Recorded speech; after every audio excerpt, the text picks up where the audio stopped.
Hey, what's up? I'm Ashley. Thank you for watching this video. And today we're going to be talking about Hulu's new limited series, Candy, episode 1.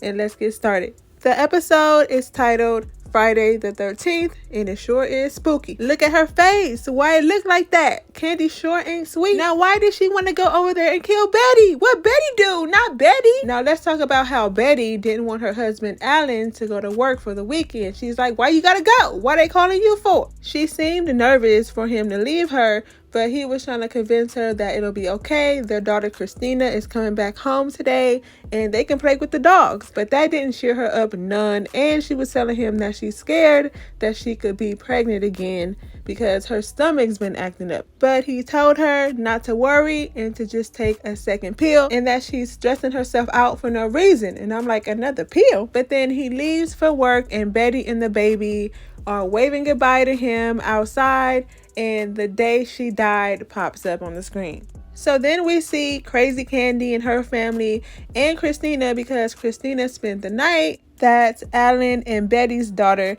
and they were all having breakfast. Candy's kids were talking about going to see the new Star Wars movie that day, but Christina had to go back home because all she's ever spent was one night over the house, never two in a row. So Cuckoo Candy was telling her husband that Christina will never go see this movie because her mom Betty would never let her. She's too overprotective. So I'm just going to ask her, can Christina stay another night? When she calls Betty up, she basically tells her that Christina is going to stay another night and that she's coming over to pick up Christina's bathing suit for her swim lesson later on that day, and asked her what time is good for her. Betty told her at noon, but Candy showed up over there at 10 o'clock like Betty had nothing else better to do. And when Betty opened the door and Candy went inside, that's when Candy killed Betty. We didn't see her do it, but the evidence is strong. It points to Candy. When Betty leaves the house, she's soaking wet. She got a gash on her head and her toe. She was running through her house butt naked with the clothes that she just had on balled up in her hand, and she threw them in the washer. While she was out there being a killer, she missed her daughter's pageant that she was supposed to go to. Her daughter was running around talking about, have you seen my mother? Your mother got an axe in her hand. Meanwhile, Alan is worried and stressed out looking for his wife. He's been calling the house nonstop and she's not picking up because she's dead.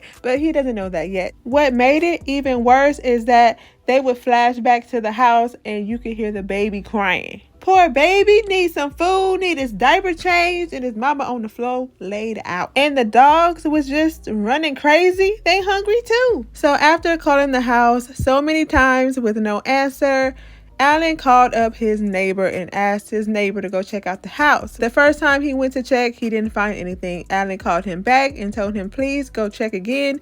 She probably fell. In between all of that, he called Candy to ask Candy if she's seen his wife anytime that day. And Candy had this elaborate story about how she was going over there to pick up the swimsuit. She saw her then when she did that. She missed the pageant because her watch stopped and she lost track of time. And when she noticed it, she didn't even go to Target because that was her plan, to go to Target. But when she noticed that her watch stopped, then she was like, oh no, I gotta get to the pageant. She said this so many times. She probably said it like 3-4 times, to a point where her husband said, you already said that before. She was like, oh, what? I did? So she's slipping up. So anyway, Alan had his neighbor go check on Betty at the house again. He was like, break a window if you have to. Just get in there. So when he went to go check on Betty again, 2 more neighbors showed up. They go in the house, they look around, and they see some blood on the bathroom floor. And I said, uh-oh, there's some blood on the bathroom floor. And automatically, I was like, this must be Candy's blood, because we saw Candy soaking wet in the car when we saw those gashes on her head and her toe.